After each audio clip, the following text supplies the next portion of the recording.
Hi, I'm Victoria Justice, and this is My Last Meal.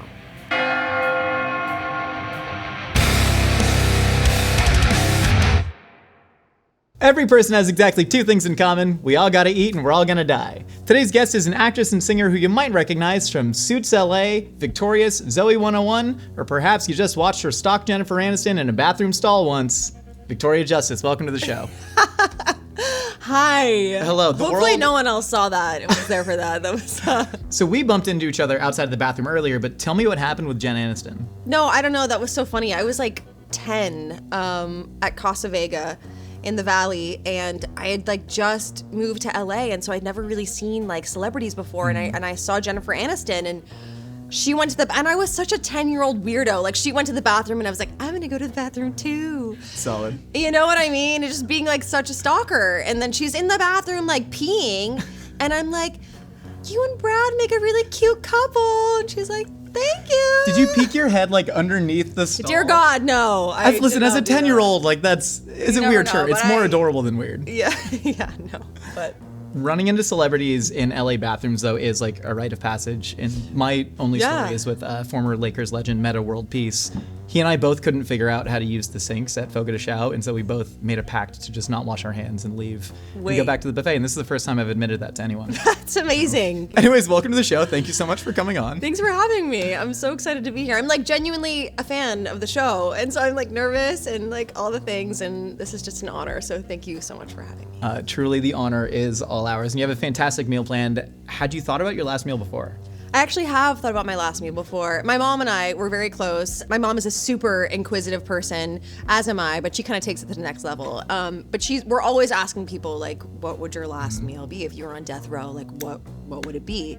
So I ask other people this question frequently, and occasionally I think about it for myself, but this was serious. This meal was actually going to be cooked. It was this is going to be, cemented in history of what my last meal was going to be. So it was a lot of pressure, but I think I made some solid choices. I feel good about it. I think you did good. It encompasses a lot of different elements of your life and personality. I'm excited to get into it. It definitely does, yeah. How often do you think about death in general?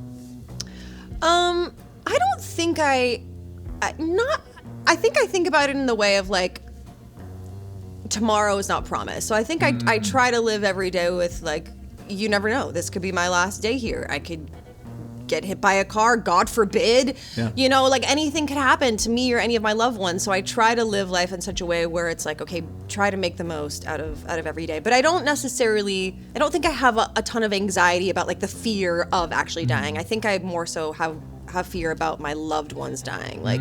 If anything happened to my mom, I don't know. That's it. Yeah.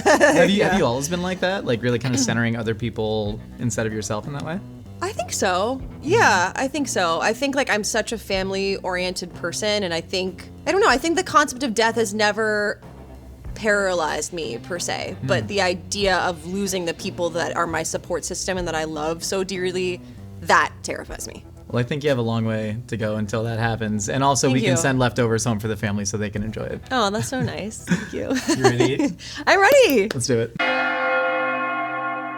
Victoria, for the first course of your final meal on Earth, we have the salmon belly sushi with lemon salt. We ground fresh lemon zest into the salt and a little bit of fresh truffle on there as well. And then, of course, we have the spicy pineapple margarita with a tahini rim. We've actually infused the tequila with the jalapenos fresh. This might be a little bit of a fire breather. I hope you actually get down with the spicy. Oh, I like a little bit of spice. Yeah, okay, absolutely. Smoky, spicy, that's my vibe. And I can even see the actual truffle on the suit. This looks amazing. We really did our best. And then we believe in hospitality here at the Mythical Kitchen. So we do have yellowtail with ponzu and jalapeno as well. I just kind of assumed this is another one of my favorites. Absolutely. To be honest with you, I didn't want to get too greedy when it came to my last meal, so I was trying to kind of be demure about it. Very demure, very mindful. Very mindful. Thank you. But yeah, this is amazing. There's no time for humility. This is your last meal. Okay, You're hurtling into the great unknown, Victoria. Eat up. Okay, let's go for it. Cheers. L'chaim. What a wonderful world this is. You know what I mean? It's an amazing mindful practice, mindful experience. You know what I mean? I can get very heady. and anxious, and food is a good way for me to like ground myself. And when I eat, I try to like not have my phone by me and be multitasking. I like to try to actually, you know what I mean? Like be in the experience. I aspire to be that, but instead, in practice, yesterday this happened where I just ate a burrito over the trash can in one hand with my phone playing a basketball game on the other hand. So I kind of want to get to the level that you're at, and unfortunately, it doesn't always happen. It's okay, you know, we're all a work in progress. Oh yeah, oh my God. Did you consider having anything from Anna Jack Ty's Taco Tuesday on your last meal? I didn't even really think about that, to be honest. But I love Anna Jack Ty's Taco Tuesday. If you, actually, I don't even know that I want to plug it because it's already so busy. Nothing we could say could make it more popular than it already is. It's so good, but the Taco Tuesday, bomb. That fish taco is like It's incredible. incredible. I did once see you leaving Anna Jack Ty's Taco Tuesday. And this is what happened. I was sitting, You hear me did? out, I know, we were talking about stalking You each are other. stalking me. No, this is very accidental stalking. But you were leaving, and I was like, oh my God, that was Victoria Justice. And then Justin, the owner, comes over, and I go, yo, that was Victoria Justice. And he goes, I know, did you say anything to her? You're lying. I swear to God this happened. I Oh swear my to God, God, I'm so ask flattered Justin that this about exchange actually happened. This is amazing. And I tell him, I go, no, I was starstruck. I was like, did you say Shut up. You were not I starstruck. dead ass. This is a dead serious conversation that happened. And I go, did you say anything? And he goes, no, I was starstruck. And I was like, Justin, No. Obama ate here last week, and I saw a picture of you talking to him, and he goes, yeah, but that wasn't Victoria Justice, dude. Oh my God, stop. So you That's are insanity. more famous than Obama. That is a real conversation that happened between me and Justin Pichette-Runksy, owner and chef of Anna Jack Ty. And I will never forget it. But we both had the absolute same reaction. I'm wondering, is there any moment other than So this? nice. I'm eating all of this, by the way. Eat it. I'm I've so had 2 sorry. slices. No, This you is have the last one. Okay, I'll eat it. Okay. Is there a moment when you realize like your level of fame actually set in? I think like to this day, I'm still kind of like, I'm famous? What? Yeah. That doesn't register to me. I don't feel like a famous person. I don't even really think I'm that famous. I mean, I think to like a certain audience of people, I guess I am, Sure. you know? I think I have like a very manageable level of fame. Do you know what I mean? I've sat next to a lot of people who are like, I realized that if I was less famous, I would actually be a lot happier in life. Yeah. And not that anyone is threatening me to become, significantly more famous. But that's the thing that I've always thought about in terms of at least the trajectory that you're going on. You played the OC Fair, I believe, for your first show ever, 2012. I did. I think it was one of the few OC fairs that I skipped. I did love it. Was a big fan of their I see sheep how it weighing is. competition. It wasn't because of you. I see how it is. It's because they didn't have the fried Oreo funnel cake that year. But yet, you're stalking me at Anna Jack, so you couldn't get come up enough. to the Valley. You had to come back. Who could drive down the 5 and suffer that traffic anymore? But no, how nerve-wracking was that first experience, and how have you like grown in your performing since then? I grew up in a performing arts middle school, so I was performing there, doing musical theater and whatnot, but I had never, and then I started recording and writing songs when I was 16. I wrote songs that were on the show, performed on the show, that sort of thing, but I had never really ever done my own like headlining show and performed in front of thousands of people like that. So that was my first time ever doing that, and I think it ended up happening. The whole thing was such a fluke. I think Miranda Cosgrove, was initially slated to do it, but she broke her ankle because her tour bus crashed or something. Oh my God. So she couldn't do it. So they were looking for someone else to jump in, and I was like, hey, here I am. And I really had no idea if I could do it, but I'm really proud of myself. I was very nervous, but it ended up going so well. And I feel like after that, I was like, damn, okay. A, that was really fun, and I loved it, and I had such a great time. And B, I was like, I really showed myself that I can, if I put my mind to something, like I can do it. I can do scary, crazy things. Yeah. Yeah, that was a really special show. My great grandma was also in the audience. My great grandma Libby, who died at 97. Was that the first time that she'd like seen you perform in front of? That was an the first audience time she'd ever, seen anything. How like special that. was that to have her? It was very special. Yeah, she's an immigrant from Puerto Rico, and to see, her great granddaughter doing something like it was very special and very cool. Yeah. There's a really great interview clip of you from several years ago where you talk very sweetly about how much you want your music career to work out because your family uprooted and moved to Los Angeles for you. Yes. You want to buy your mom the house and you get like kind of choked up talking about your sister. Yeah, I remember that interview, I think, yeah. It's such a beautiful moment, but what gets you choked up thinking about your family like that?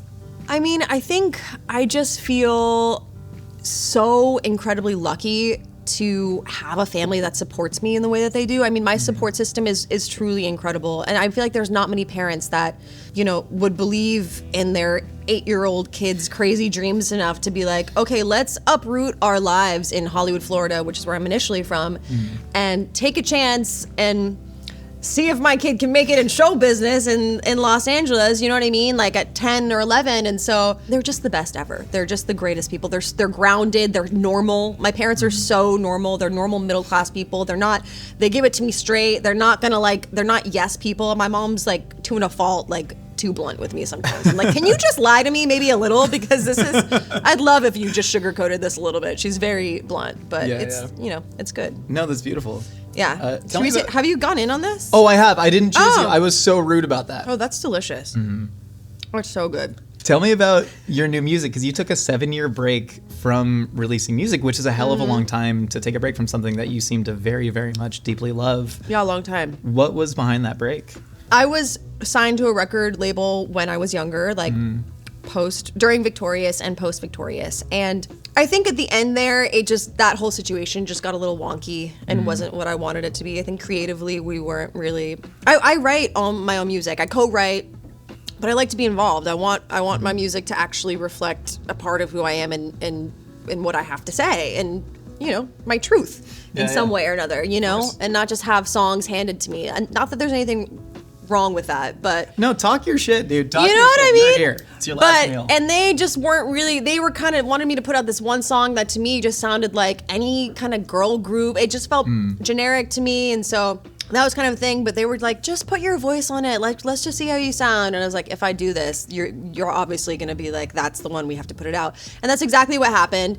And then they didn't even really end up spending, you know, any marketing money or doing anything to promote it. So I was just kind of in a weird place where my A&R person was leaving. I had no one at the label that was championing me.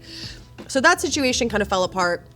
I asked to be let out of my deal. And then after that, I had an opportunity to do a show for MTV called Eye Candy, which was a total departure from what I'd been doing. It was like a dark kind of thriller, I watched it. Sexy a hacker drama Victoria thing. Justice. Hacker Victoria Justice. So that was really fun. And I just decided to kind of focus on acting a little bit more and just kind of take a break, you know? The music industry it's a tough biz.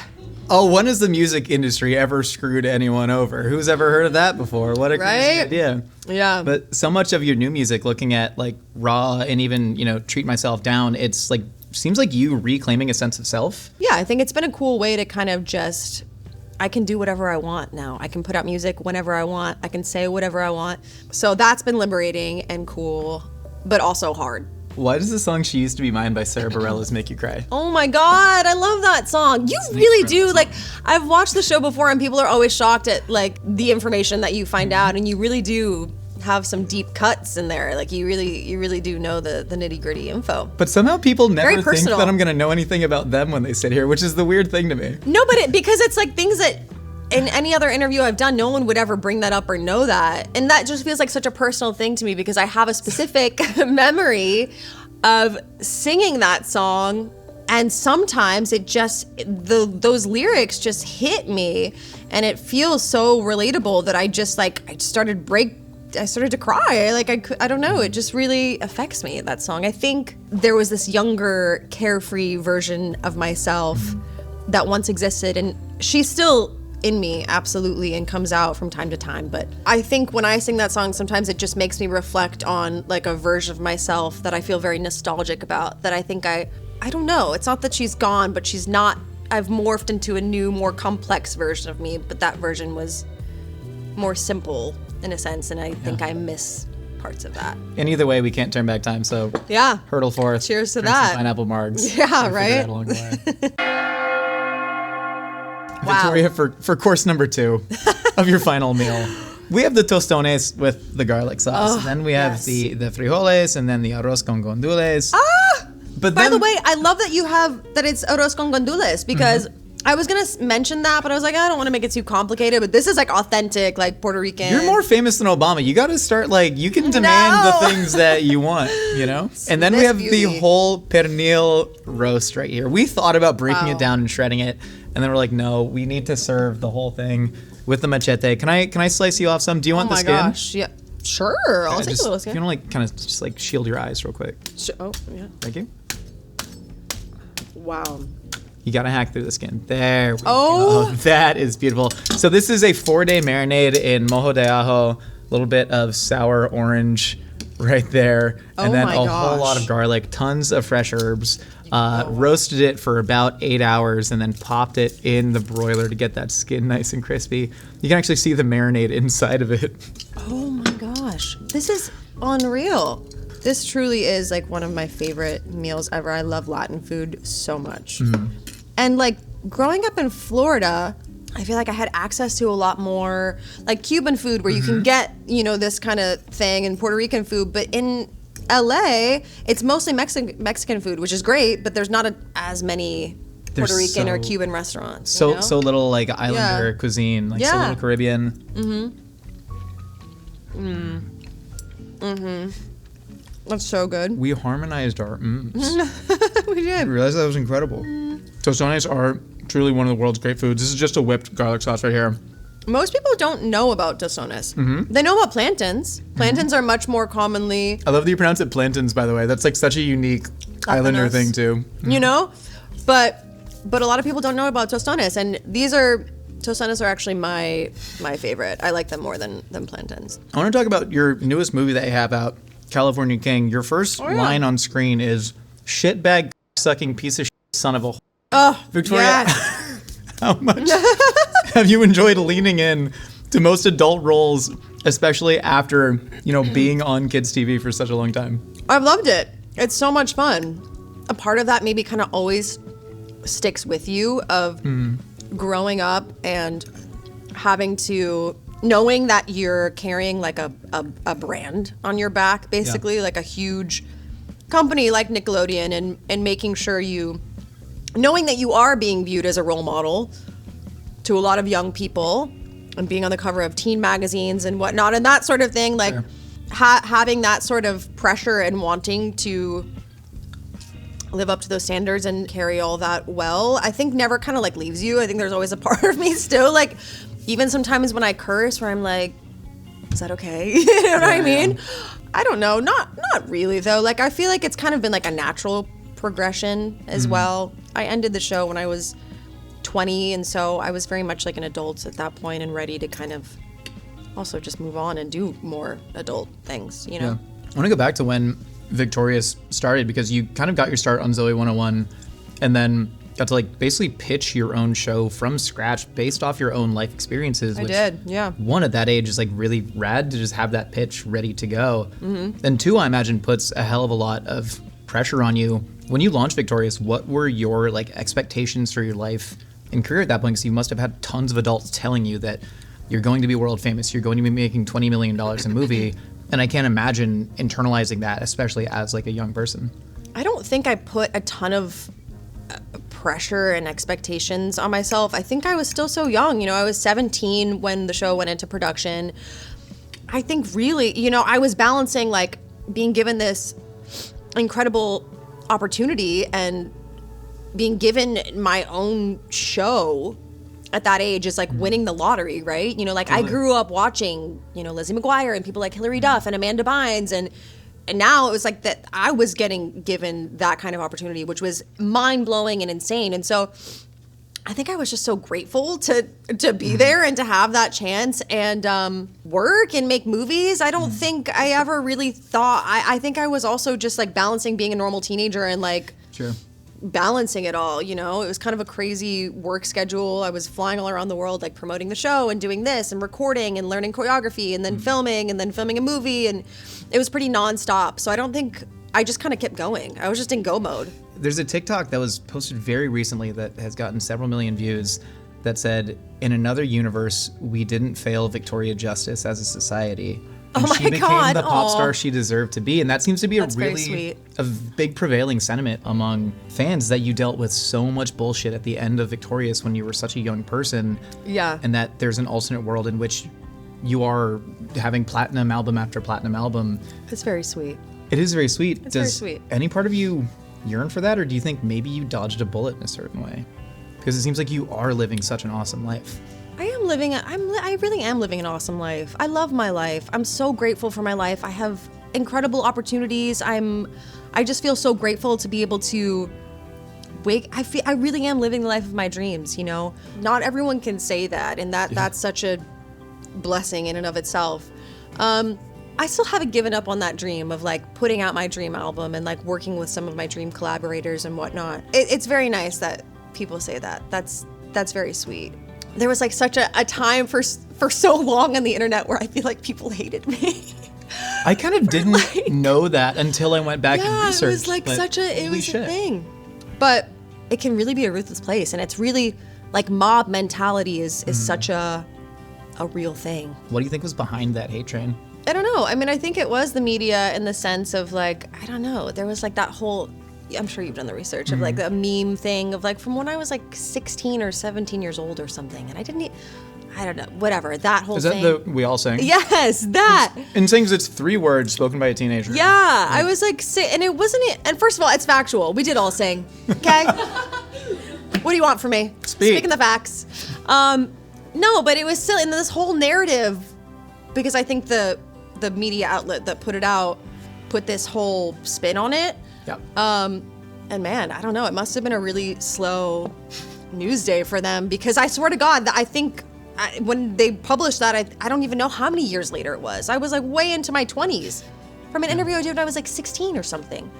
And then it's like I got all this hate, so much hate. I'm like, what did I do? What did I do? I'm sitting here living my life, just trying to like work, live. I don't know.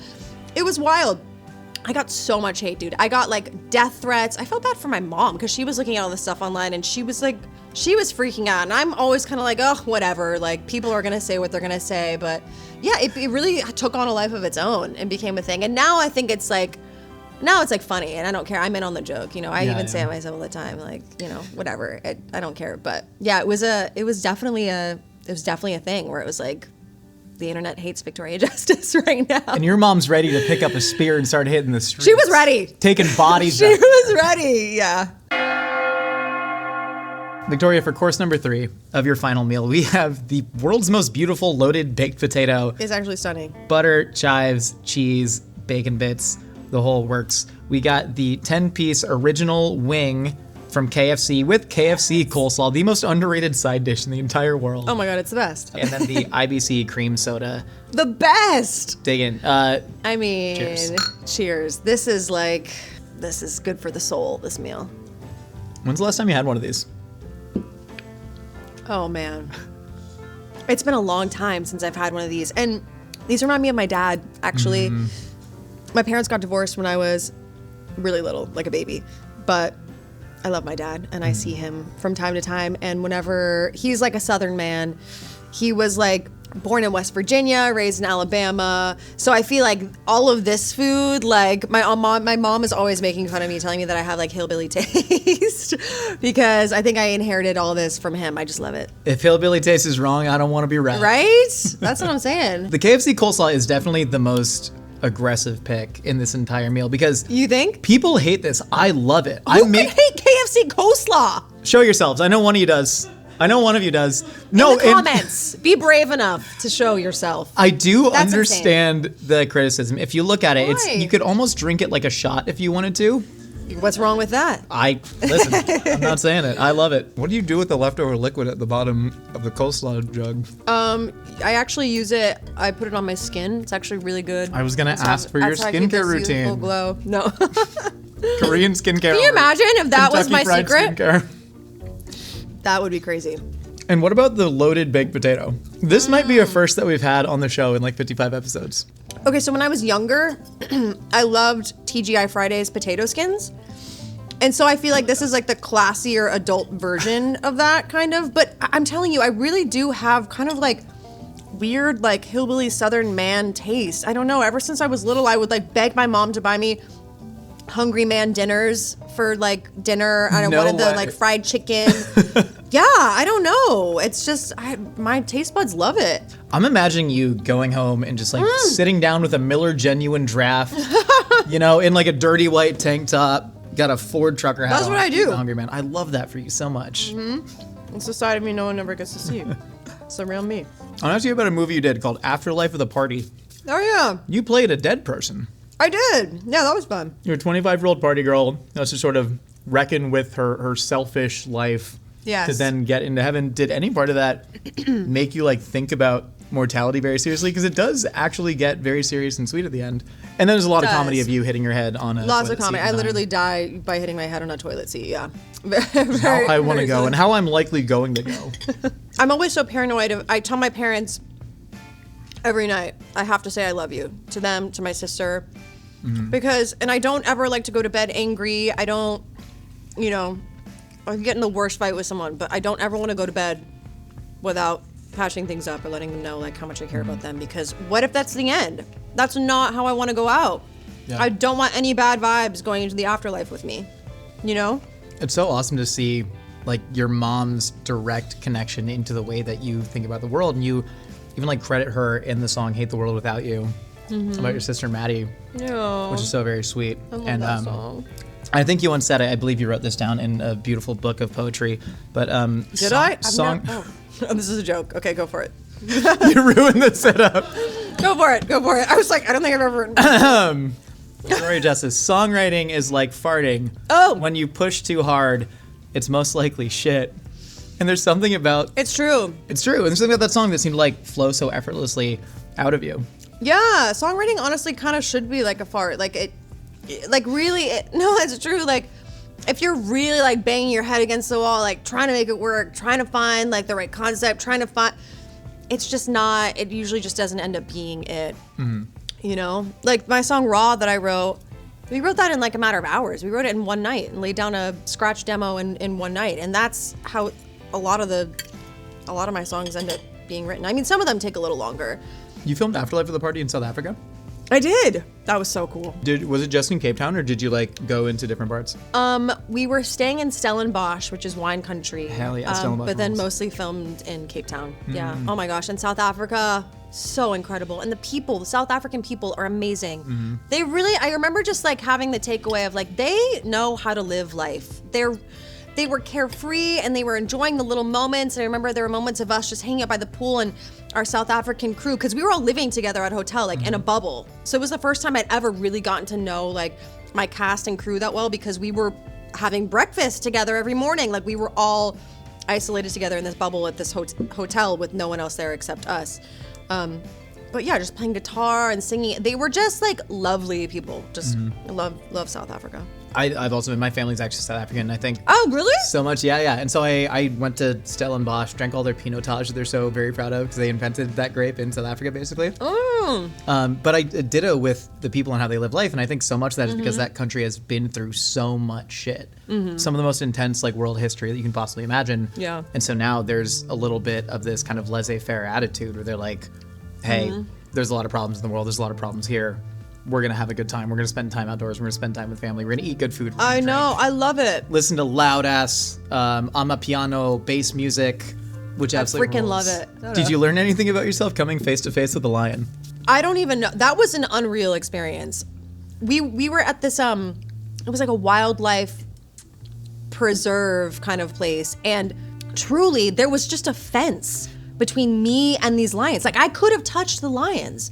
It was insane. They were so close to me. And I think what I learned is that like, I don't ever want to like not be behind a fence with like a male lion, because they fed the lion in front of us and hearing like the deep growl that came from that thing was so, until you hear that in person, it's unlike anything I've ever, it's unreal. It is unreal. I feel like we've now jinxed it and you're going to get eaten by a lion, but also, my God. Well, hear me out. That's not how I want to go out. How do you want to go out?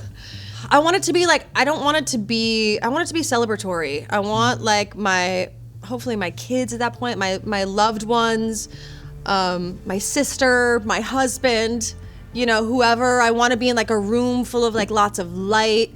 I want like Hall & Oates to be playing, you know. I just want like good, happy vibes, and I just want to like be surrounded by love and like holding all of their hands, and like maybe we're all like singing together or something. Truly. And then I just like take my last breath, and that's it. And then boom, the lion jumps into the room. Yeah. I think that's beautiful, and I hope you get that without the lion. Victoria, for your final meal on this earth, yes, we have the peach cobbler with vanilla ice cream, freshly baked ice cream melting on top, and then we have an entire dozen Krispy Kreme donuts, and per your instructions, not the ones from the grocery store, but the ones fresh from the actual Krispy Kreme location itself. You watch it get dipped through the glaze. Oh my gosh, has to be, because they're just much fluffier and they just kind of melt in your mouth, and the grocery store ones do not do it justice. 100%. Justice, that's your name. Wait, but also, have you ever seen anything more beautiful in your life? Look at that. It's incredible. Where should we start?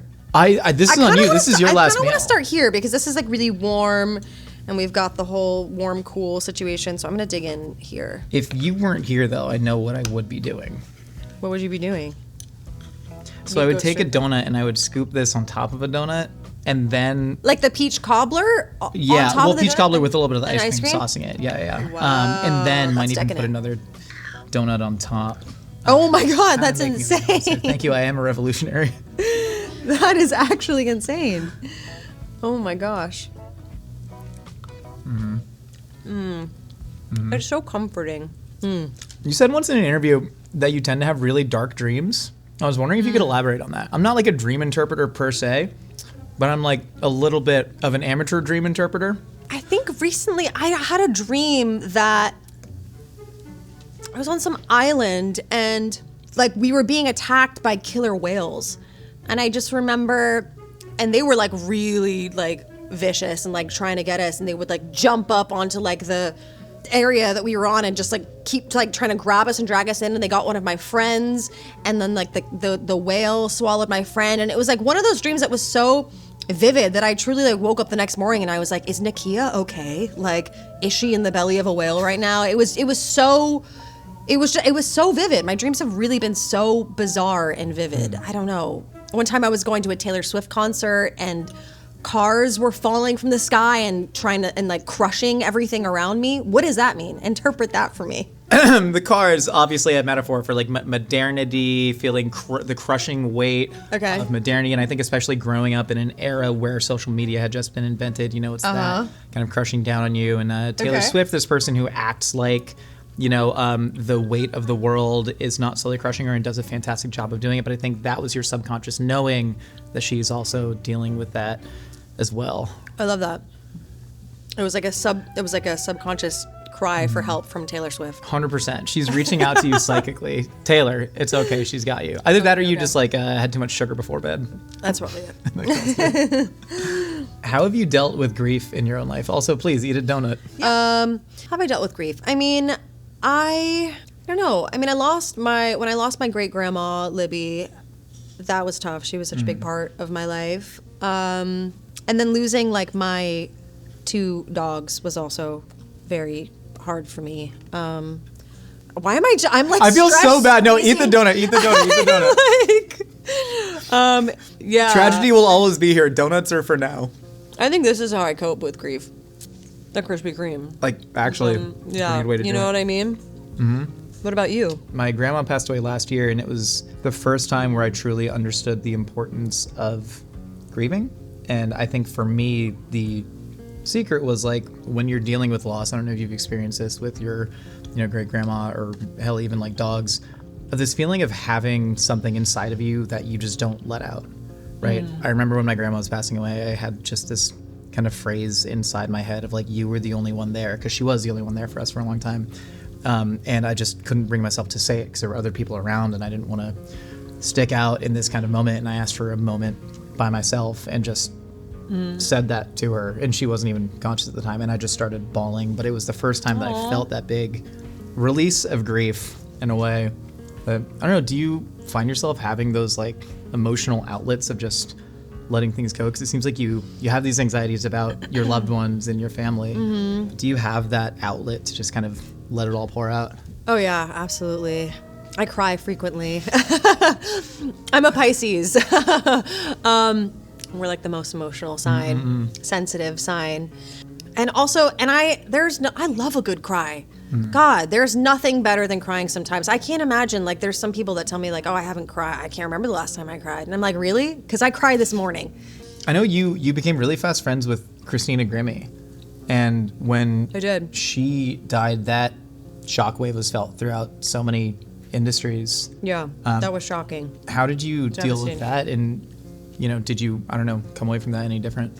I remember when I met Christina, she was just the sweetest girl ever. We were on a song together called Love Song to the Earth with Toby Gad, and we performed together in DC. And she was just so cool. I remember hanging out with her and thinking, like, you know when you meet people and you're like, oh yeah, like, we're gonna be friends. Like, this is the kind of person I want, like, in my circle that I want to be friends with. And that's how I felt about her. And this industry, you meet people, everyone's always so busy. We all have our own things going on. And I remember I invited her to, like, a screening of my movie that I had coming out at the time called Naomi and Eli's No Kiss List. And she, like, took time out of her schedule to show up, like, with her brother and be there to support me. And that meant so much to me. And she was just a lovely, like, sweet, incredible girl. And I remember being in New York, and my mom told me that something was trending about, you know, like, pray for Christina. And I was like, huh, sure. Christina?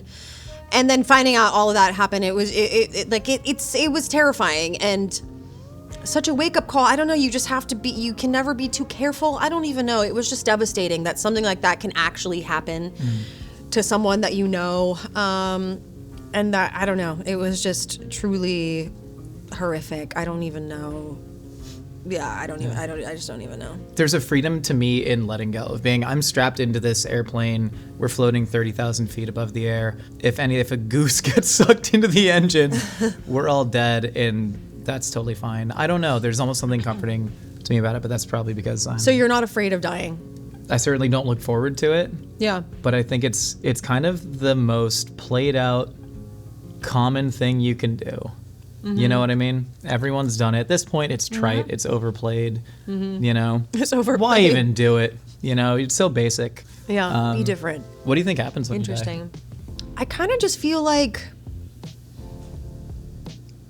we exhale and then it goes black, and then maybe there's like some pretty little like turquoise, little like a little energy like sparkles that like emit out into the universe of energy, and our energy just continues to live on in some sort of other living way, and just continues somehow. I don't know. Victoria, you ready to get in the lightning round? Yeah, I'm ready. Let's do it. Who's the one person, dead or alive, you'd want to share your actual last meal with? I feel like Jesus would be really interesting. I just have so many questions. You know? What's the deal? What's the first question you ask Jesus? What's the deal? I'd just be like, hey, like, what's up with all this? How do you feel about everything? What really happened? Yeah. Like, just level with me. Be honest with me. You know what I mean? Are you asking me? I don't know what actually happened with Jesus. Oh, I'm Jesus now. Yeah, okay, you know? No, I'm Jesus. Let's role play. And the way, like, that you're depicted and all this artwork, how do you feel about that? I love the way they shaded my abs. Yeah. I think they really nailed that. You know what I mean? Yeah. The attention to detail on the feet is weird. Thank you so much. But you know what I mean? What song do you want to be played at your funeral? Maybe Rich Girl by Hall & Oates. Not just because it's just such a fun song and it just makes me so happy. And my mom and I both share a love for Hall & Oates, and I think everyone would just feel really uplifted and want to dance. Would you ever do a gritty A24 style reboot of Victorious that is Black Swan meets Performing Arts High School? Oh my God, absolutely. Are you kidding? That would be my dream. Who do we have to get? Can we make that happen? We make that happen. A24, hi. Victoria Justice here. Let's do a gritty Black Swan meets, what is it? Meets like Victorious. Meets Victorious. Dark underbelly of Performing Arts High School. Dark underbelly of Performing Arts High School reboot. Yeah. I'm not kidding. That would be amazing. Yeah. Hi, A24. I'm Josh. Yeah. Can he put him in it too? Give him a cameo. I'll do crafty. It's fine. Just let me make enchiladas for lunch. If you could haunt one person after your death, who would it be? Oh, man. I mean, my sister. Silly haunt or scary haunt? Silly for sure. Silly for sure. Flipping her toilet paper around, you know? I Yeah. went over. Yeah. I don't know what I would do. Just like, yeah, messing with her, like, Spotify, like the music that she's playing when she's getting ready. It's just like throwing in songs that she like knows that it's me, that I'm there. You know what I mean? Classic. Stuff like that. Who's your dream eulogizer? Christopher Walken. Oh my God. Come on. Can you think of anyone better? Not even a little bit. Get us Jesus to do it while he's still around from your last meal. Who's a dream musical artist you want to collaborate with that you haven't yet? I mean, I love Ray. She would be at like the top of my list. She's such an incredible songwriter and just like a true artist. I would love the opportunity to work with her. I think she's just amazing. Hell yeah. What's your biggest fear? I think my parents dying. Yeah, something happening to my mom. That's definitely my biggest fear, I would say. Take surface streets on the way home, just in case. You know what I mean? Like just yeah. bad juju. Oh my coming gosh. from all this. What's your greatest regret in life? Oh, how many? Yeah. I feel like, I stand behind all the choices I've made thus far, and they've all brought me to where I am today, and I like where I am today, so no regrets. I like where you are today, and I'm very grateful that you came with us today. Victoria, if you want to deliver your last words to that camera right there. My last words. Oh my gosh. Well, I guess that's it. Thanks for having me. And thank you to the people who've loved me. I hope that I've left this world a little bit better in some small way. And be kind. And see you in the next round. Peace. Absolutely beautiful. Victoria Justice, everybody make sure you check her out on Suits LA, California King. You got a new project coming up, Send a Scare? Yeah, I'm filming a movie this summer in Arkansas. Horror film. Incredible. Talk about a lot of death in that. Can't wait to watch it. That's going to be crazy. Do you die? Can you give us spoilers? I can't tell you that. Oh, come on. I cannot tell you that. So excited to watch her die. Anyways, check out her new music. It is really, really awesome. I can't wait to see what you do next. Thank you. Bye, guys. Find her at Interject Thai. Nothing makes death more palatable like a little drinky drink. The Last Meals bar set is available now at mythical.com.